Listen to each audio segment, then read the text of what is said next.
For generations, Doctor Who has entertained and petrified us. I was thinking, wow, a lot of people are being killed on this. I was terrified. But behind the scenes, it was a story of near-fatal danger. All this water and broken glass just crashed out into the studio. And this is a chemical. And I was choking. Secret lives. The two families. And abuse of power. He would ask a fan, you know, would you like to come up to my room? We'll reveal inappropriate outfits. I remember thinking it was quite fun. I remember Colin being quite disturbed by it all. Missing episodes. I believe they still exist somewhere in the world. And the truth about the Doctor's biggest enemy. Doctor Who was reviled at the BBC, and I'm not exaggerating. People just hated it, and they wanted to kill it. So get yourself behind the sofa as we reveal the shocking secrets and scandals of Britain's favourite sci-fi show.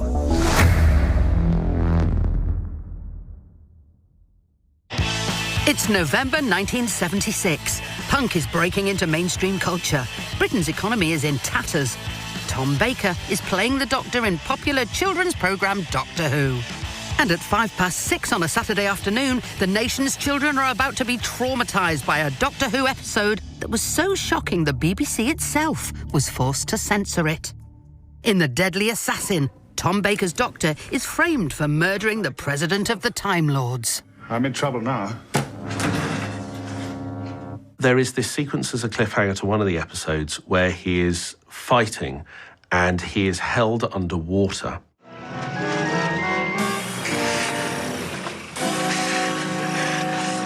Finished. You're finished.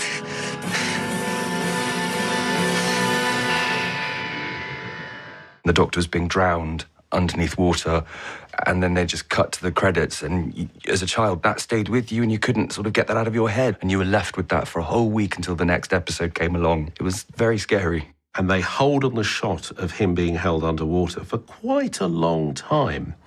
And Mary Whitehouse actually flagged this up. Everyone's favourite moral crusader, Mary Whitehouse, had long been calling on the BBC to finance research into the effect of Doctor Who on young children. And once again, her typewriter was running red hot. It's one thing that we forget today is watching it on DVD, on Blu-ray. We think, oh, you know, yeah, we'll just stick the next episode on. People had to wait a week then. In an interview 17 years later, Mary was still livid. I can see it still in my mind's eye. Doctor Who drowning, the final shots of the programme, with the image that was left in the mind of the child for a whole week. Even the BBC acknowledged the scene may have gone too far, with an internal memo saying, Mrs. Whitehouse continues to pepper me, but at first sight it would seem she has a point. They actually edited the master tape. So when it was eventually repeated on the BBC, they cut a lot of that out. And it ends quite abruptly, and you don't even see him under the water. Children had been hiding behind the sofa to watch Doctor Who since it began in 1963. And it turns out they had good reason. The first Doctor Who I ever remember watching was called Terror of the Autons. And terror was the right word for the title. I mean, it really did freak me out. Terror of the Autons contained a doll which came to life and strangled people, a daffodil which spat plastic film over people's mouths to suffocate them, and a plastic chair which swallowed whoever sat in it. Most terrifying of all were the Autons themselves, who even drew complaints from the actual police. I can't think why. So there's one episode where the Doctor is arrested, and he goes, I'm not sure if this is a genuine policeman. Excuse me, officer, could I see your warrant card?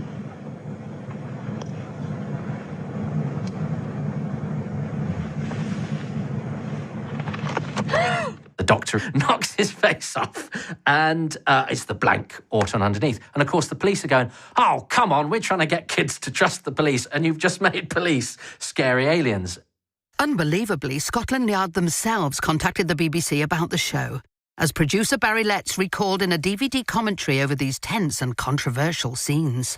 I had a letter after this episode went out from Scotland Yard saying, we understand your desire to have sensational television programmes, but we go to a lot of trouble to get the children not to be frightened of the police. Please don't do this sort of thing again. 1974's Planet of the Spiders, about a race of mutated spiders plotting to take over the universe. I am the Queen. Led to claims by a psychiatrist in an academic journal that the story had fueled a wave of arachnophobia in children. Snowflakes. This is Boris. Oh, OK, well, yeah, that thing would actually terrify a child. We'd had a number of these size spiders made, about 30 of them or so. They're a spider, what do you expect? So, Planet of the Spiders, the clue's in the name, you know. So how are we going to make a spider less scary than a spider? I think kids love spiders. Give them a good tarantula. By the mid-80s, the likes of Cannibal Holocaust were easily accessible for £1.50 from your local video shop. And Doctor Who decided to up the ante.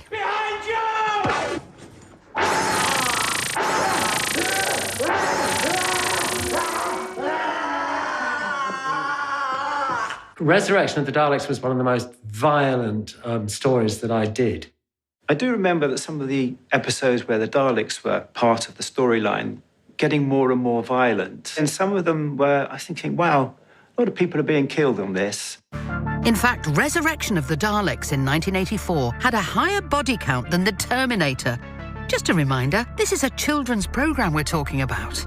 It wasn't looking like that little TV series. It was sort of growing. At the time, we were opposite the A-Team, which was full of violence. They had machine guns and were shooting bullets into people all the time. I think the producers had aspirations that it could become more serious science fiction.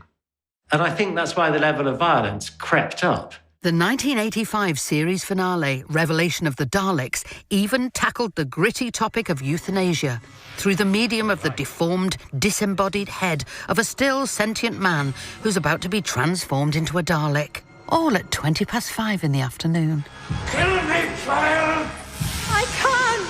It is our duty to eradicate all those who wish to pollute the purity of the Dalek race.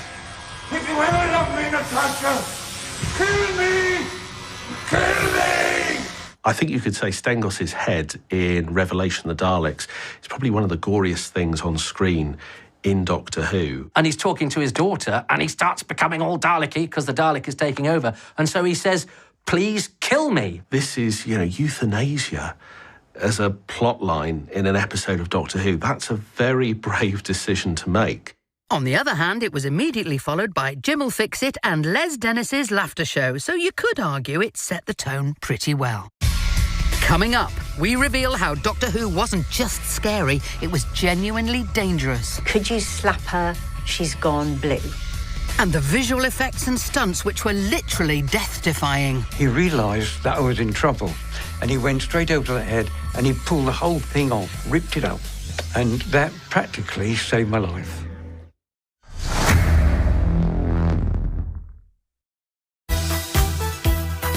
It's 1989 and the world is a dangerous place. A wave of revolutions is sweeping Eastern Europe.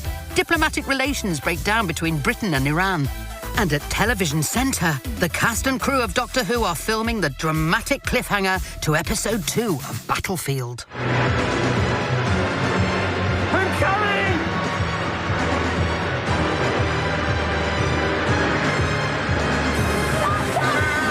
I'm in the tank and it's the end of episode moment where the water's all bubbling up and I know it's going to be a cliffhanger with like, Doctor, Doctor! The incident that followed would become a notorious moment in BBC history. Somebody hadn't done the mathematics, which is how much stress that amount of water would put on the glass or the plexiglass or whatever it was. And all of a sudden I can feel this crack under my hands.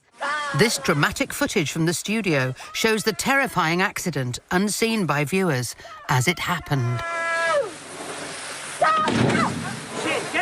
Sylvester, my hero, shouted at the top of his voice outside the front of the tank. Get out! Move back! The water will stop. Everybody get back!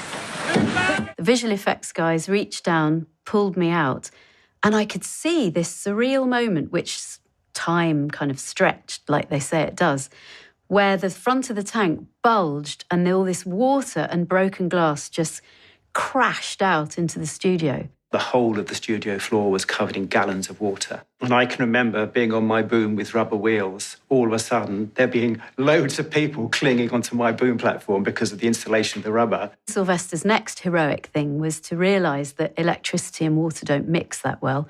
So he shouted again at the top of his voice, "Turn off the power!" And somebody turned this big switch in the studio off. He saved my life. Yes, thanks to Sylvester McCoy's quick thinking, Sophie was saved from drowning and dozens of production crew narrowly avoided potential electrocution.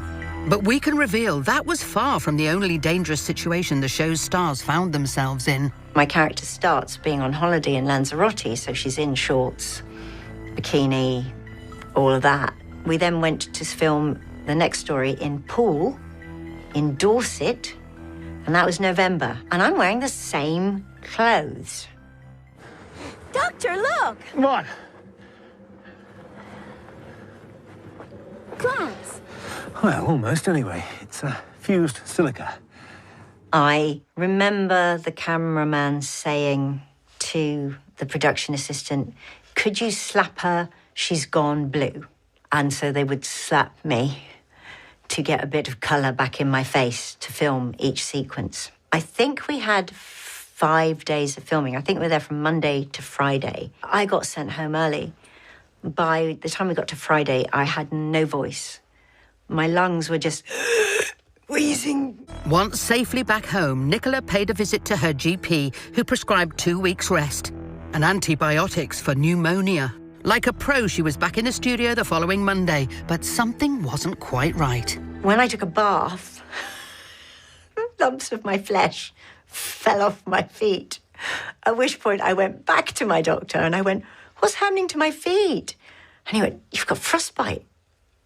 And so then there's not a lot you can do with that. You just kind of wrap it up. Nowadays, everyone would sue, wouldn't you? When I joined Doctor Who, I signed a contract that said I would do my own stunts. Uh-oh, sounds ominous. We did a story called Enlightenment, and I had to throw myself off a ship into space, and the harness broke on impact. It was a little like jumping onto a brick wall with your legs apart from 20 foot. I could hardly walk for about 2 weeks afterwards. You might think playing a Cyberman was an easy and safe gig, but you needed balls of steel, like Mark wishes he had.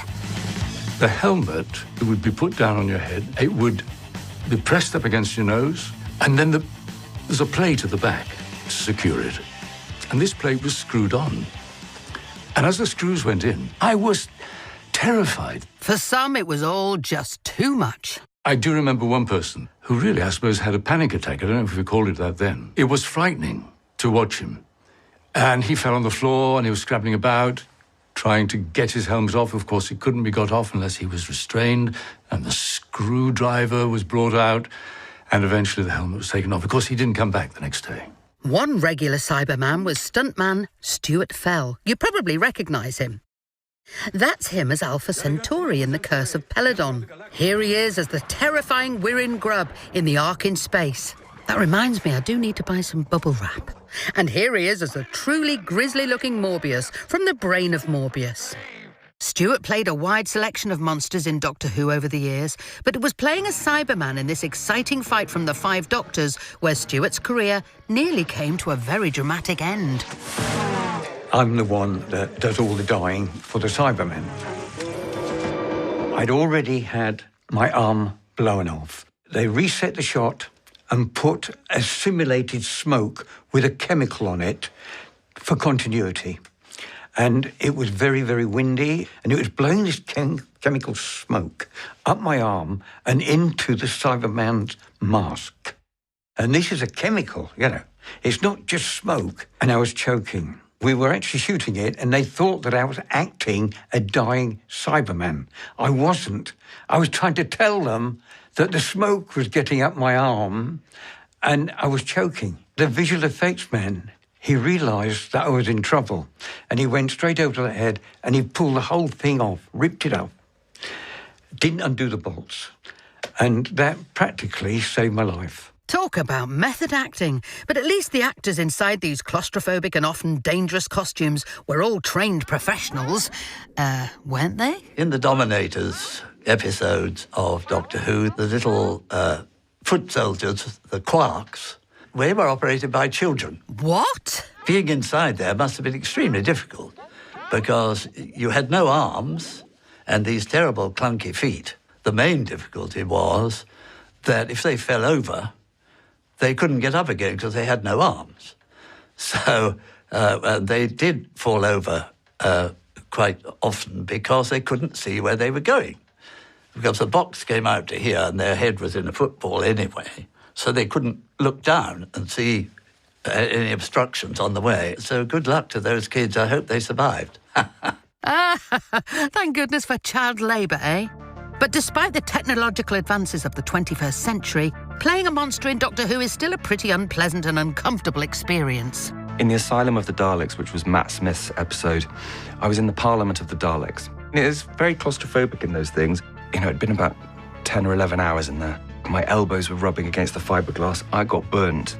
And you've got this periscope, and if you're not careful, if you stop looking far away and you start looking in here, you can get really claustrophobic and have a panic attack.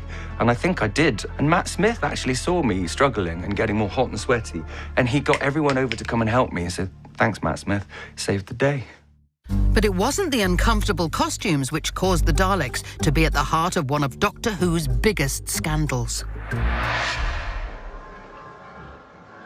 This is the legendary first appearance of the Daleks. Hang on, where's the Dalek? Oh.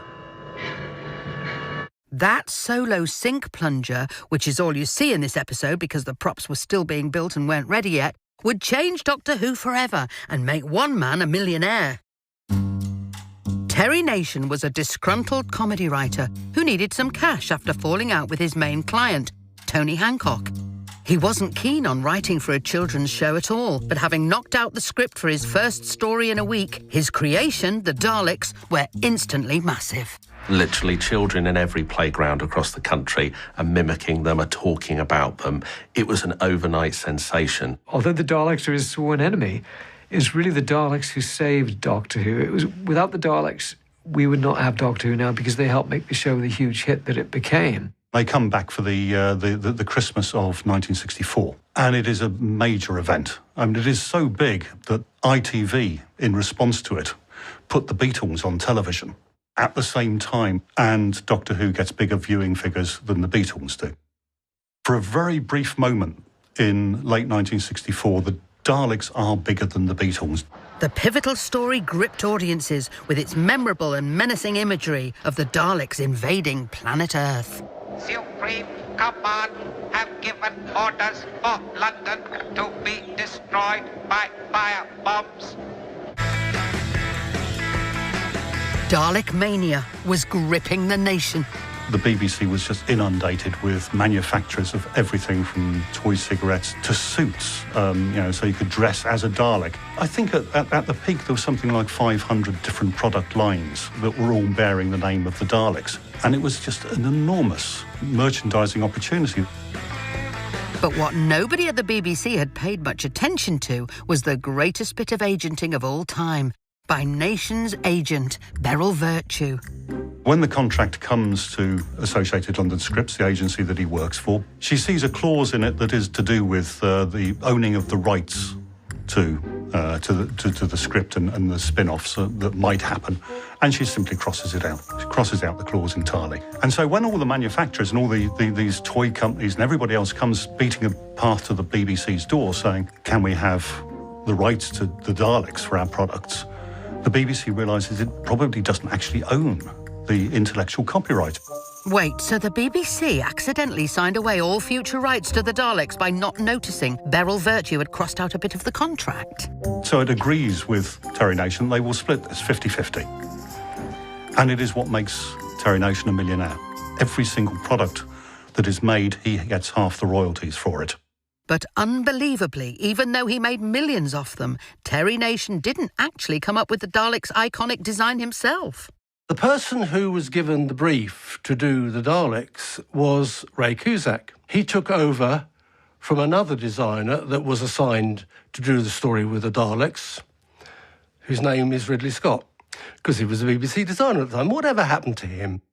Raymond Cusack was a staff member on the BBC payroll, and this script, this brief, came into his office, landed on his desk, and he had to create something special from very little guidance. Terry Nation, in his script, says, these creatures, non-humanoid, they glide across the floor like a Georgian dancer, which frankly tells you not a lot. And Ray had to interpret this. He had to think, what can I do to give this a life of its own? And he was the guy that was responsible for the visual look and the attitude and the iconic look of the Daleks that we all know today. And poor old Ray wasn't allowed to cash in on this moment of inspiration the same way.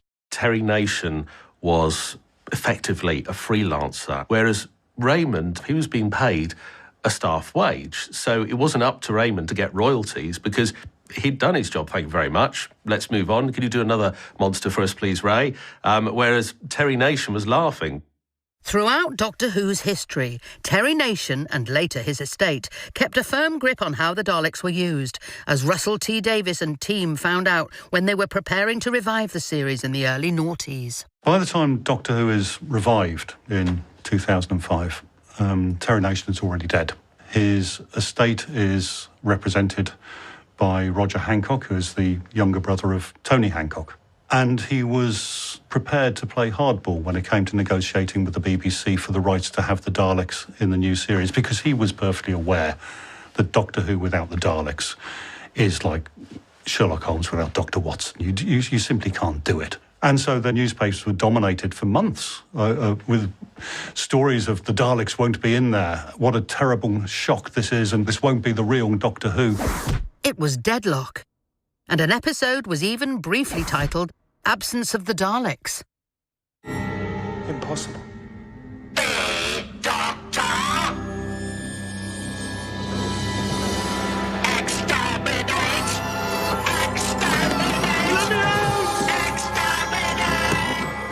Thankfully, a settlement was reached, allowing this dramatic reveal of the return of the Doctor's most iconic and deadly enemy.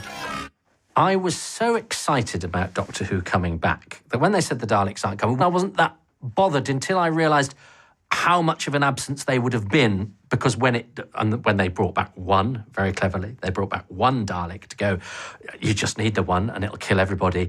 That story was so exciting that it made you go, God, can you imagine if that had been anything else? It wouldn't have been the same had it been anything else. Coming up, things are hotting up as we delve into the steamier side of Doctor Who.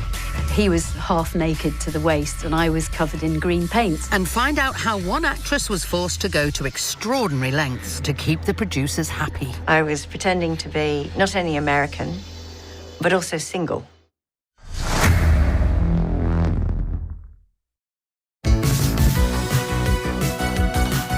It's 1992. Madonna publishes a book called Sex. And over on Doctor Who, Colin Baker's Doctor is half naked in a cave with his assistant, Ace. Wait, what? Let the current ease your pain.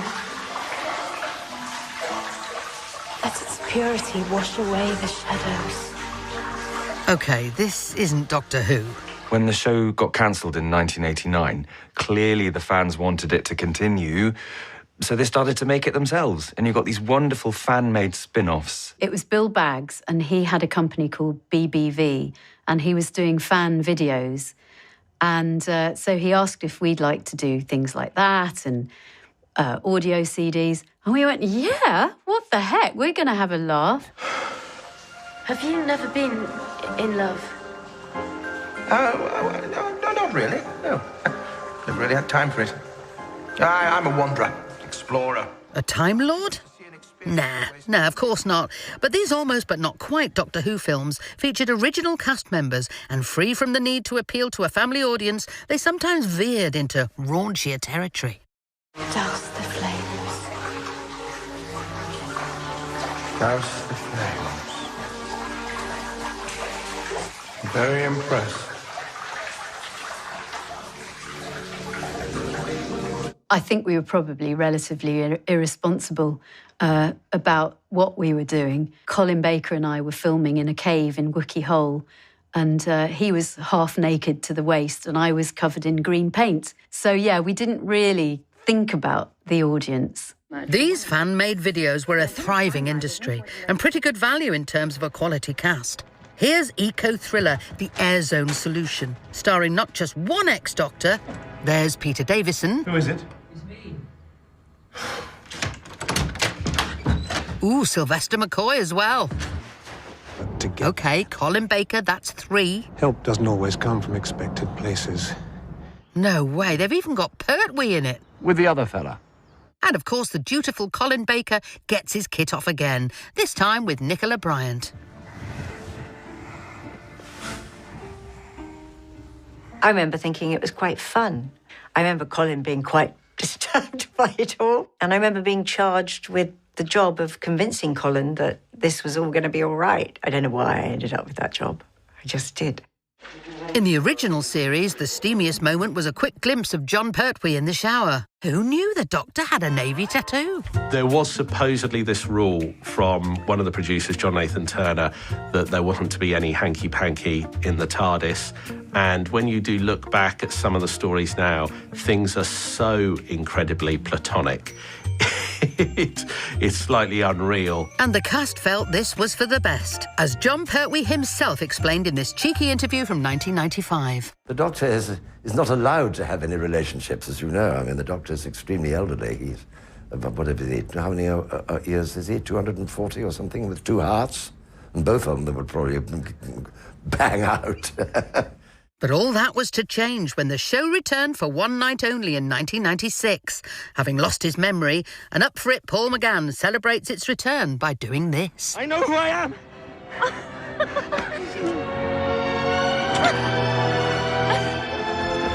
I am the Doctor! Good! And not everybody was happy about this unexpected turn of events. This was a time when Doctor Who didn't kiss anybody, and I was very happy about that, because then it meant when I didn't kiss anybody, I was in good company. When the 8th Doctor snogged his companion, I thought, yeah, what's wrong with that? You had a young, sexy Doctor, why not?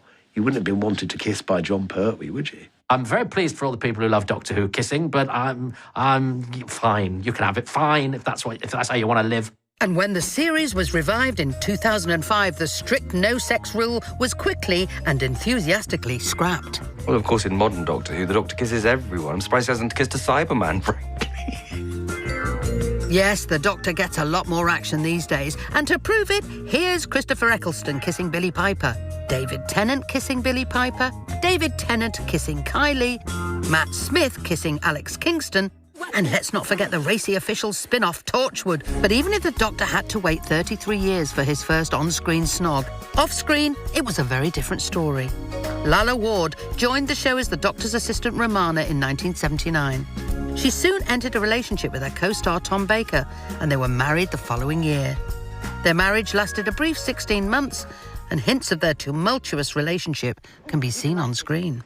Here they are, loved up in 1979's City of Death. Let's not be ostentatious. All right, let's fly then. That would look silly. We'll take the lift. Come on. And here they are, looking decidedly frosty in 1980's Warrior's Gate. You don't know what you're doing. I don't know what I'm doing. I'm just following intuition. By this point, they were reportedly being kept apart between scenes to avoid arguments. Ooh, that must have been fun. When it was published in 1997, Tom Baker's autobiography was one of the raciest Doctor Who books to date. It includes an eye-popping story where he, let's say, enjoys the company of a lady who is wearing his Doctor Who scarf. As she threw herself wantonly on the wide Holiday Inn bed, she growled, "Come on, Doctor, let's travel through space." But one of Tom's predecessors was less public about his indiscretions. The second Doctor, Patrick Troughton, lived a double life for decades, fathering 3 children with his girlfriend, while publicly maintaining he still lived with his wife and their 3 children. I first became aware of Patrick having 2 families. One day he gave me a lift home from rehearsals, and he deviated. He said, "I'm just going to pop in." And he went down this path, knocked at the door, and a lady came out and gave her a brown envelope. I said, "Who was that?" He said, "That's my wife." I went, "And your wife will well, who's that? He said, oh, that's my girlfriend. I'm living with her. So that's the first time I realised, you've got two families. Because he was quite quiet. He wouldn't boast about it at all. In fact, he kept all this so quiet that his own mother died believing he was still with his wife 24 years after he left her. If that sounds like Doctor Who could be a bit of a boys' club, you'd be right. The female performers often got a raw deal on and off camera. One companion you may not have heard of is April Walker. She won the part of Sarah Jane after a gruelling audition. But this is the Sarah Jane we know, played by actress Elizabeth Sladen. In an interview in 2020, April Walker spoke publicly for the first time about the shocking reason we never saw her in the role. Contract came and I signed it and I got the scripts and I was measured for my costumes and all the rest. And then about 10 days or a fortnight later, I got a phone call from Barry Letts to say, April, I don't know how to tell you this, but I'm afraid you're not going to be doing Doctor Who. And I said, why? He said, I'm afraid John says you're not right and he can't work with you in Doctor Who. So April had been vetoed by John Pertwee and was then sworn to secrecy. She later had roles in shows including The Two Ronnies. I'll have a martini, please. Shaken or stirred? Both, please. And Fawlty Towers. I think there's a letter for me. What? There's a letter for me there. No, there isn't. Yes. Jean Wilson. But as April calmly and candidly reveals, there's another shocking secret behind that. I did get paid because the contract was signed, but every time I worked for the BBC, the money that I earned from the other shows from the BBC were deducted from my Doctor Who money, which I suppose was fair. Cheeky sods. When Sophie Aldred joined the show, she was aware of the baggage that came with it. Before my Doctor Who experience, my main thought about Doctor Who girls, as they were called in those days, was that they screamed a lot. They wore quite revealing costumes for the dads and very high heels and ran around in quarries, which always seemed to me a silly idea. And the producers knew exactly what they were doing. They might have started to think that how can we attract more people to watch the show? And what might attract men to watch the show? Pretty girls with not much clothes on. There was the character of Leela, played by Louise Jameson, who was very much for the dads. I think even my dad watched Doctor Who when Louise was on. She was wearing little more than a bit of chamois leather. And even if they weren't being poured into skin-tight jumpsuits like Zoe in The Mind Robber, they were doled out the most menial tasks, like Polly in The Moon Base. You found something? Oh, Polly, I only wish I had. Why not make some coffee to keep them all happy while I think of something? All right. But perhaps the worst indignities were suffered by Nicola Bryant as Perry. And unbelievably, her wardrobe was only the start of it. Shorts, bikini top, little shirt, and it's like she never got to put proper clothes on for what felt like the rest of that season. I was really stuck in some terribly 80s sexist crap, really, most of the time. Producer John Nathan Turner intended for Perry to be a sex object right from her very first press photo call. John Nathan Turner called me a few days beforehand and said, do you have any clingy tops? I said, well, not a lot, really. I've got like one disco boob tube, which was not really, because those were all the rage at the time. And he said, well, what's your clingiest thing? And I said, well, leotards from dance. And he said, well, bring some leotards. And do you have any short skirts? I was sort of running around one of the parks and being photographed barefoot in these outfits, running with an American flag.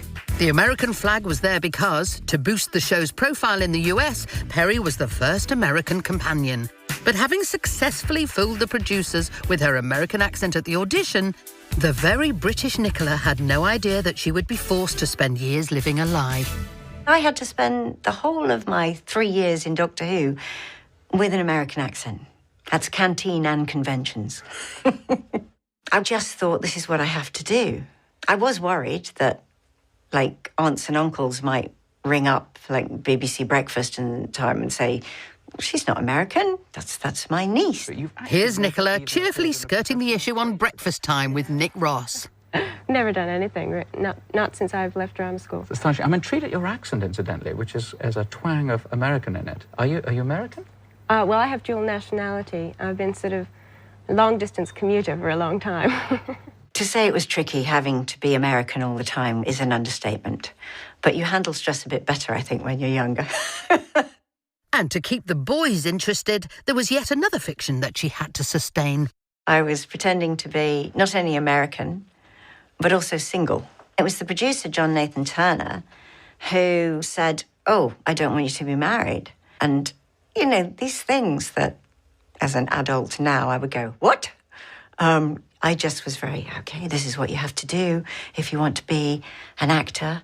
I was always trying to redirect the questions that the press would ask me. Like, they'd say, you know, "What's your boyfriend's name?" And I'd sort of tweak it and say things like, "Well, if you're asking me if there's someone special in my life, yes, there is."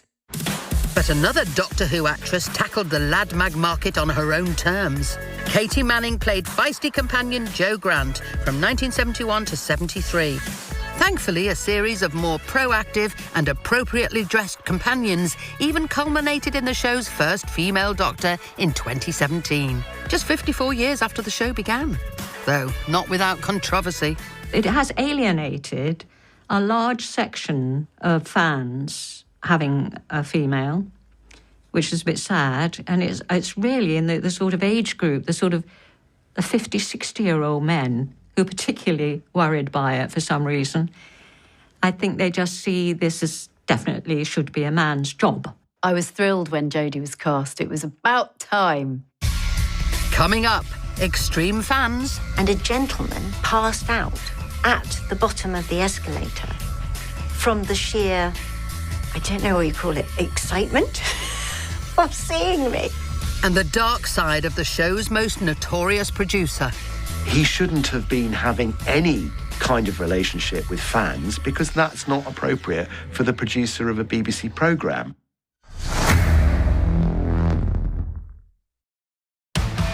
It's 1983 and tensions are running high. The US Embassy in Beirut is bombed, Shergar is kidnapped, and in Wiltshire, a storm is brewing at the biggest Doctor Who convention ever. Longleat 83 was such a huge event. It was the Woodstock of Doctor Who. More like the Woodstock 99 of Doctor Who. It was the first Doctor Who convention organised by the BBC. It wasn't an unmitigated disaster, it was just a bit of a disaster. Far more people turned up than the BBC were expecting, which is a good thing, except for the fact that there were massive queues. The BBC had planned for 20,000 fans and more than 60,000 showed up to celebrate the show's 20th anniversary. But those who braved the queues could look at original props, watch old episodes and meet the cast and crew, including the show's producer, John Nathan Turner. John Nathan Turner was a frustrated actor and a showman, and I think what he found in fandom was a ready audience who were going to applaud his every decision, he thought, at the beginning. And so it was a very addictive environment to go to conventions and to meet fans because they were saying what he wanted to hear.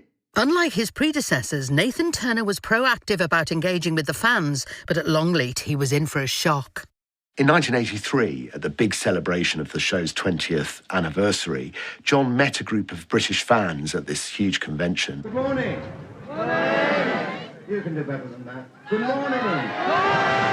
And they started to tell him in no uncertain terms where they thought he was going wrong. And John was incandescent. He thought, who are you to tell me, the producer of Doctor Who? And one of them said to him, well, you're the producer of Doctor Who now, but you're just the caretaker. It's the show we're bothered about, and we don't like what you're doing with it. This might sound extreme, but Doctor Who fans have always been a breed apart. It seems like no sooner there was a Doctor Who, there were Doctor Who fans. There is a possessiveness with fans and Doctor Who, especially older fans like myself. There's a love-hate relationship going on because they tend to slag off the very thing that they love, and yet they keep buzzing around it. So they don't say, oh, that's no good anymore, and go off and do something else. They keep coming back to it, so they still love it. A fan community can be a wonderful, wonderful thing. But so can a car, but you can still run somebody over with it. Drama in the Doctor Who community was nothing new. 8 years earlier, Keith Miller, teenage president of the official Doctor Who fan club, visited the BBC to interview then-producer Philip Hinchcliffe. Talks soon turned to a rival organisation, and you'll never believe who was in charge. I would think that a lot of the letters from people who know a lot about the programme are probably your members, I would think, or else members of the other fan club. This Peter Capaldi and people like that. Wait, what? The Peter Capaldi? Back in the 70s, Peter Capaldi was involved in Doctor Who fandom and sort of mounted a kind of soft coup to get control. Yes, decades before he played the Doctor, a teenage Peter Capaldi was such a huge fan, he not only set up his own fan club, but lobbied the production team to recognise his club as the official one. Everyone involved with Doctor Who quickly learns the same lesson. The fans know everything. What is so extraordinary about all the fans, the wonderful fans, so enthusiastic about the shows, and they know everything about every story. Even if you freeze up when you're being asked a question, they will have the answer. And they say, oh, no, Margot, you're wrong. It was so-and-so. Oh, yes. You have to say, of course it was. Sometimes this could be pretty useful. For example, if you've forgotten which way round the TARDIS is meant to spin. There was no real establishment of actually which way the TARDIS spun. Clockwise, anti-clockwise. So we had to phone up the Doctor Who Appreciation Society. OK, what's the way? I did that once. Which way does the TARDIS spin? Should you wish to meet a Doctor Who fan, there's no better place than at a Doctor Who convention. The Doctor Who convention is quite mad. I mean, you've got people dressed as doctors and costumes and villains and Daleks of all shapes and sizes. And, of course, then you've got the celebrities, the actual actors, and usually some of the production company there as well. There was one convention I remember particularly. We were going down this really long escalator and a gentleman passed out at the bottom of the escalator from the sheer, I don't know what you call it, excitement of seeing me. And I was like, what? And then, of course, you've got this sense of slight impending doom because you've got to step over the body at the bottom because no one had moved him. Some fans have also amassed impressive collections of original Doctor Who props, to the bafflement of the people who actually made them. These things are made for one appearance on a screen. So when somebody says to me, hey, that's good, I'll give you £50,000 for that, you think, what? You know, this is ridiculous. This is stuff we used to throw away in the skip. I think I paid £185 for a TARDIS roundel in 1996, which is like tuppence these days. They go for like £1,000, £2,000. I got the top part of a Dalek for roughly about £1,000 in 1997, 1998. I have a Cyberman from Earthshock. I think if I'm truthful, I probably have spent about £14,000. That's 1-4. They've acquired this value. Hey, I own a small part of this particular programme, Doctor Who or otherwise. And it is a bit galling at times. I have it insured, of course, on my household insurance. But it's under a special artefacts, as if it's a piece of art, you know, like an investment. You can't tell them, really, that you've got a Cyberman from Earthshock. They'll be like, excuse me? In this hilarious on-the-nose sketch from 1999, David Walliams and Mark Gatiss play obsessive Doctor Who fans who kidnap Fifth Doctor Peter Davison. Excuse my friend Mark Peter Davison. He's a little bit of a fan. Enthusiast? In Modern and Dead, Peter, how come the Brigadier... Don't ask him about Doctor Who. Everybody asks him about Doctor Who. He's going to think you're a right nutcase. Ask him about his theatre work or about composing the theme to Button Moon. You might think this is over the top, but in 2004, several reports claimed fans had emailed actual death threats to BBC staff because they were unhappy with the show's new logo. But in the 80s, there was no email or social media, so fans had to vent their frustration with the show via their own magazines. Doctor Who fanzines in those days were a bit like Twitter 30 years early. And would you tell any television professional to lock themselves in a room with Twitter and try to please all of the voices? And public enemy number one was John Nathan Turner. I have this abiding memory of John getting the fanzines, locking himself in his office, and reading every word of them and sort of being more and more depressed. The only way to handle this is just not to look at these things, just to not read it, not read your own publicity, which is a lesson that John never learned. By 1986, fans were even being invited on the telly to slag the programme off, as in this toe-curling encounter between members of the Doctor Who Appreciation Society and writers Pip and Jane Baker. Well, I thought a lot of you Doctor Who fans like to have traditional stories. It would be nice to have something totally different from the norm, though, just for a change. I mean, the last episode was admittedly much better than the previous 4, but I still felt that story was fairly boring. You're getting a real hard time, Pip and Jen. I'm normally here to stick up for the viewers, but I feel a bit sorry for you. This guy, by the way, is Chris Chibnall, who went on to have an amazing telly-career as the writer of Broadchurch. He was also the showrunner on Doctor Who from 2017 to 2022. The boot's on the other foot now, Chris. And it was gritted teeth all round when John Nathan Turner called into the show. What would you like to ask the producer to do with the new series? Graham? To see a lot more stories that begin with a beginning, have a middle and have an end. Oh! Can you promise that, John? Well, I think that's what we've been giving the public in recent years, but we'll certainly take on board the points. The problem with courting fandom is that it's all very well while it's going the way they want it to go, but as soon as you start to do things on the show that they don't approve of or they don't like, they're going to tell you, and they'll tell you in no uncertain terms. And that's what happened with John Nathan Turner. He didn't like it one bit. But there was a darker side to John Nathan Turner's involvement with the fans. Richard Marson's 2013 biography alleged that the producer had pursued inappropriate relationships with young male fans.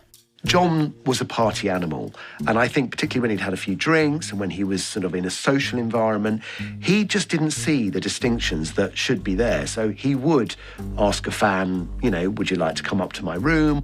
The book alleges that fans were sometimes plied with alcohol by Nathan Turner and his partner Gary Downey, who also worked on the show. Downey would scout conventions for doable barkers, their term for attractive male fans.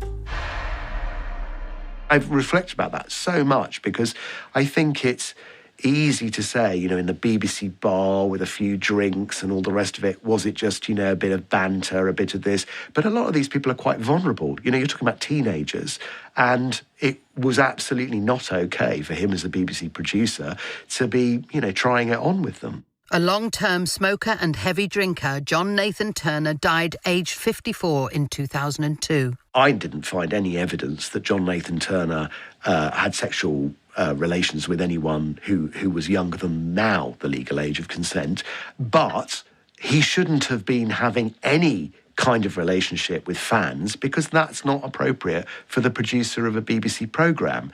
And he was using his status as a BBC producer. There was a power imbalance, and I think that he should have been aware of that and he shouldn't have behaved like that.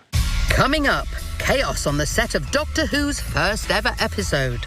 Everything that could have possibly gone wrong happened. And the shocking story of how the BBC destroyed hundreds of episodes. It's extraordinary where Doctor Who missing episodes crop up. It's 1963 and the establishment is on the back foot. The Beatles are at #1 and starting a musical revolution. Martin Luther King has a dream and ITV is snapping at the BBC's heels. To shake things up, the BBC poached their rival's head of drama, Sidney Newman, and less than 6 months later, he created Doctor Who. The arrival of this flamboyant Canadian ruffled a lot of feathers, and the 28-year-old producer he hired for his new show was not your usual BBC type either. Verity Lambert, she was the producer that Sidney appointed. Verity was one of the first ever female producers at the BBC and in British television, and the pressure on her shoulders must have been immense. Completing our trio of telly trailblazers was 25-year-old director Waris Hussein. I was the very first South Asian to be involved in directing in drama, not just Doctor Who, but anything. Verity Lambert, she being the first female, and me being first South Asian. We formed a kind of partnership. And what with Sidney being a Canadian, I said, we're the Three Musketeers. We're fighting the system. And we were. Waris is the man who said action on the very first episode of Doctor Who, twice. Everything went wrong the day we were shooting. The doors would not open properly. The prop men were not coordinating. One of the actors got their heels stuck in the doorway as they tried to enter a room. Everything that could have possibly gone wrong happened. Perhaps. But it can't be. It was, you This is the unbroadcast pilot episode of Doctor Who, complete with flapping and banging TARDIS doors. Sidney Newman was not impressed. Sidney took us out to dinner and said, look, by all reason, I should be firing you. But I'm not going to do it, Waris. We're going to do it again. And I must say, the first episode, as we reshot it and is now available, turned out to be very, very good. We learned from our mistakes.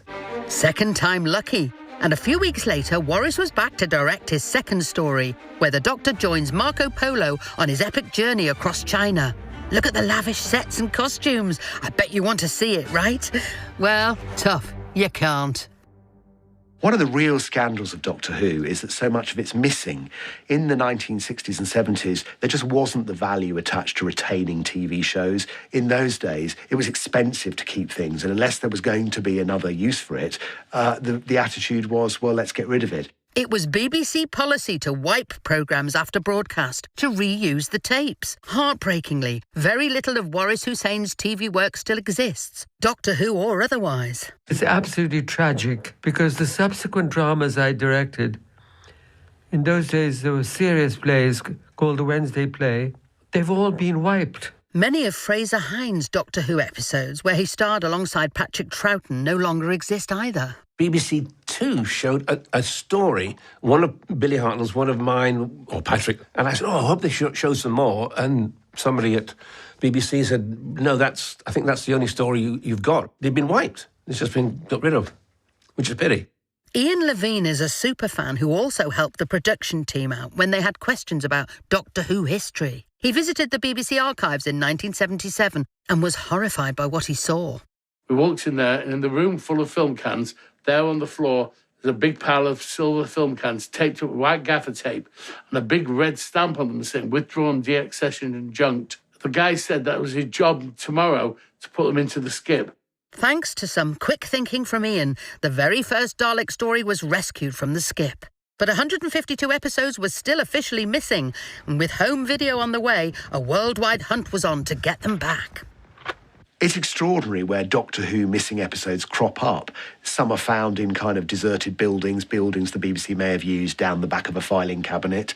Some have been found in Africa or Hong Kong, places which bought Doctor Who and didn't, as they were supposed to do, destroy them when they'd shown them. Over the decades, a steady stream of missing episodes have been returned to the BBC, and every discovery is a cause for celebration among fans. I've been at the birth of both of my children, but I've never been more excited than I was when I found out that Web of Fear was back in the BBC archives. I mean, that's a slight exaggeration. 4 episodes of The Web of Fear, in which a gang of Yeti attacked the London Underground, were found in Nigeria in 2013. A 5th was also found, but mysteriously went missing again en route back to the BBC. In the same batch was The Enemy of the World, where Patrick Troughton's Doctor is mistaken for his Mexican doppelganger, complete with outrageous accent. My dear Federer, you don't suppose that I intend to make your swindling public, huh? This spectacular story, Tomb of the Cybermen, was found in its entirety in Hong Kong in 1991. This was such a significant discovery that when it was released on video the following year, it even outsold Silence of the Lambs. There are 97 episodes still officially missing, and there's a whole cottage industry of people looking for them. One of them is former companion Mark Strickson, who quit acting in the 90s to become a documentary producer. I was making a film about chimps in Sierra Leone just after the Civil War, and we were one of the first crews in. And I realised that there was a television station. And so I thought, I'll go and search for the missing Doctor Who tapes. It was quite exciting.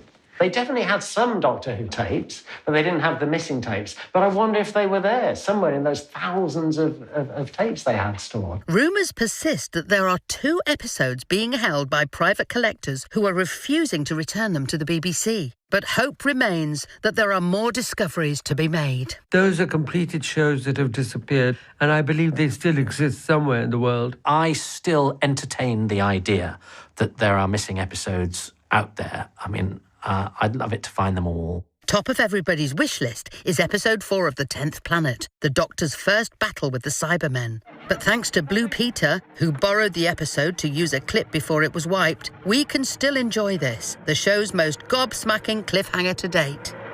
At the end of the episode, the Doctor collapses and regenerates into another actor for the very first time.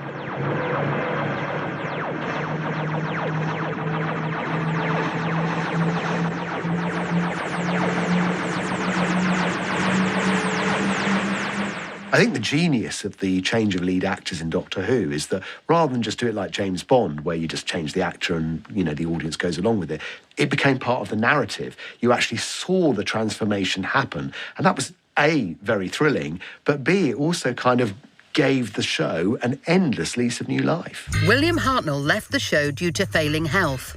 But recasting the lead was a massive gamble that could have backfired. The pressure on Hartnell's replacement, Patrick Troughton, was immense. Peter Davison and Colin Baker, they all say if it wasn't for Patrick, we wouldn't be here now, because he was the first regeneration. And if it hadn't worked, the BBC would have pulled the plug and that been it. But as we can reveal, Troughton had some shocking ideas for how he'd play the part, as he later outlined in this astonishing Pebble Mill interview.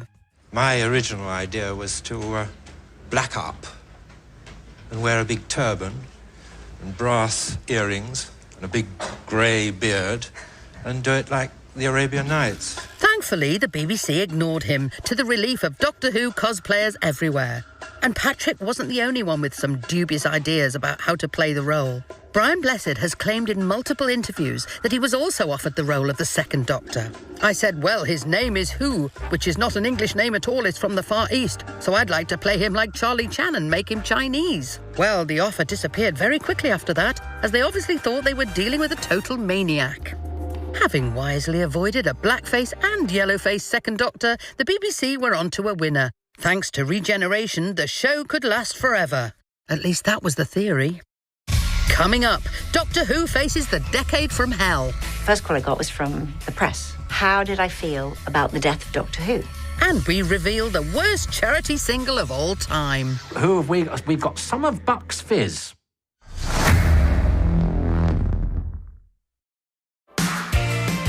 It's 1985. Live Aid takes place at Wembley. The wreckage of the Titanic is found.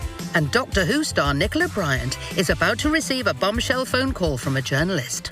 I'd literally just walked into my little flat and the phone was ringing.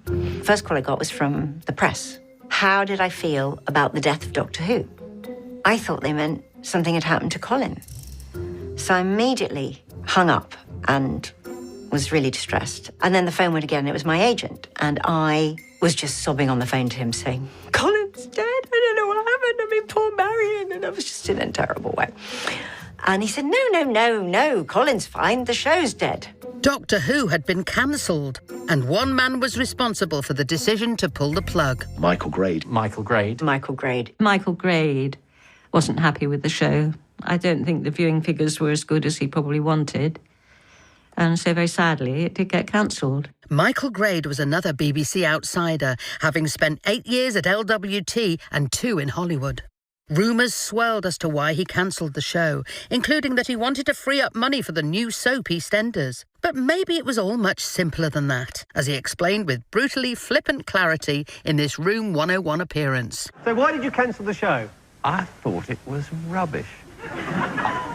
I thought it was pathetic. I mean, I'd seen Star Wars, and I'd seen Close Encounters and E.T., and then I had to watch these cardboard things probably clonking across the floor, trying to scare kids. You know, you just sit and laugh at it. The fans were shell-shocked. I was devastated. I'm not ashamed to go, it was awful and probably the worst moment of my life.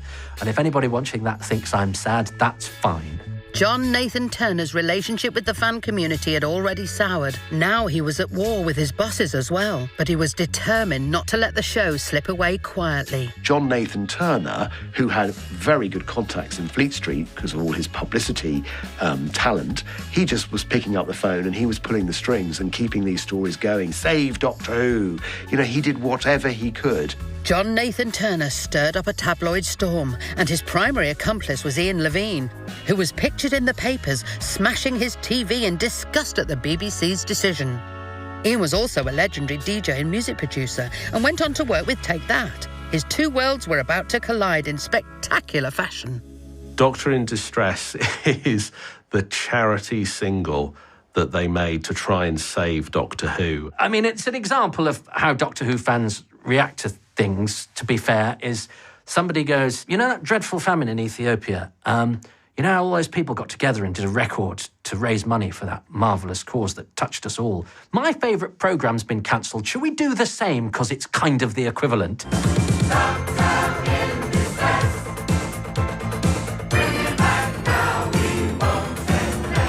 And here it is. Just 3 months after Band-Aid's Do They Know It's Christmas, this absolute banger features show stars Colin Baker and Nicola Bryant alongside some other people. Who did they get for Band-Aid? They got Bono and George Michael and Sting. Who have we got? We've got some of Bucks Fizz and a man from the Moody Blues. Brilliant. Producer Ian Levine has mixed feelings about it now. It was the worst charity record of all time. I hate everything to do with it. I cringe with embarrassment. It's a stain on my career. But as well as the slightly motley array of singers, there was some surprisingly high-caliber talent behind the scenes. The music was made by Hans Zimmer. You talk about me being embarrassed. Hans Zimmer did The Lion King, Gladiator, and all the Batman films. I mean, how many films Hans Zimmer won awards for? He's the greatest film composer of all time. Needless to say, the record did not trouble the charts. You don't hear that record played on the radio so often these days, do you? It doesn't come around on those gold stations. You know, I won a Brit Award for Best Single of 1992, and I had to suffer Doctor in Distress on my CV. And even if the record was a flop, BBC bosses were still rattled by the backlash. The Earthman, known as Michael Grade, has achieved a mighty victory for our cause. That's right, you've got a serious PR crisis on your hands when there's a Cyberman wisecracking about the controller of BBC One on Wogan. And then the BBC has to do this frantic backpedaling where it says, actually, no, the programme's just being rested. It's only going to be rested. So 18 months later, the show was back. But the BBC had another nasty surprise in store. At the end of that series, John was told, you've got to sack your leading man. You've got to get rid of Colin Baker. Colin Baker was completely blindsided, as he later admitted in this 1994 documentary. He rang me up and said, I've got some good news and some bad news. I said, oh, well, let's have the good news first. He said, well, the series is going again next year. I said, oh, great. Bad news? I'd been asked to recast the part of the Doctor, which was somewhat of a blow. Understandably upset about being fired, Colin Baker refused to participate in filming the traditional regeneration sequence, resulting in this rather business-like changeover. Which, as this fascinating behind-the-scenes footage shows, was achieved via the high-tech solution of putting his successor, Sylvester McCoy, in a blonde curly wig. Doctor Who had survived another year, but the end was in sight. Joining the show for its final years was script editor Andrew Cartmel. Doctor Who was reviled at the BBC, and I'm not exaggerating. People just hated it, and they wanted to kill it. And I always think of that Monty Python skit about somebody comes back and says, where have you been? Oh, I've been burying the cat for 3 hours. It kept struggling. And that was what was happening with Doctor Who. They kept trying to bury it, but it kept struggling, and it wouldn't die. The BBC finally made their move in 1989. Kind of. There was never an official announcement that Doctor Who was being cancelled for good. And I think the reason for that was they didn't want a repeat of all the protests and the fuss. People often ask me, when did you find out the show was cancelled? The answer is never. Because it's like if you ghost your girlfriend, you don't tell her that you split up. You just never call her back and take her calls. And it was like that. The BBC decided to kill the show sneakily and slowly via the dark art of scheduling. They scheduled it to death. They put it opposite Coronation Street. It was doing okay. I mean, opposite Coronation Street, to get 4 or 5 million wasn't bad. But, you know, you could easily use that as a stick to beat the show and say, oh, it's only getting 4 million, whereas 4 years ago it was getting 8 million. Well, you moved it away from that slot. Of course it's only getting 4 million. It's up against Coronation Street. I picked up the phone and it was Sylvester. And he said, Sophie, he said, are you sitting down? And I sat down on the desk. I said, I am now. And he said, Doctor Who's not coming back next year. And it was really sad. But the story doesn't end there, of course. In 2005, the show made a glorious return, and this time it was superfans like Russell T Davies, Stephen Moffat, David Tennant, and Peter Capaldi calling the shots. And with the 14th Doctor about to make his debut, it's been a bumpy ride through time and space for programme makers and fans alike. I think the crucial thing about Doctor Who is you've got a format that can last forever. I'm grateful for the fact that I'm a part of history, but I still regard it all as a bit of a strange experience. For 6 decades, Doctor Who has entertained us, thrilled us, and terrified us, and has survived against all the odds. Doctor Who has taken me to New Zealand, Australia, America, and Cleethorpes. So it's been really great. It was a complete and utter shock and delight. The show has faced scandal both inside and outside the TARDIS, and with each regeneration, there's a new universe of secrets to discover. It created this family of people who loved the show, and that has just gone on and on and on. It's quite amazing. There were some terrible things going on, and yet it was also a fabulous time. Revealing how the royal family celebrate the festive season. Sandringham, The King at Christmas, is brand new next Saturday at 8:25. And remembering one of London's most devastating disasters, the year the Thames flooded, is brand new at 9 tomorrow. Next tonight, the most shocking moments of the 80s.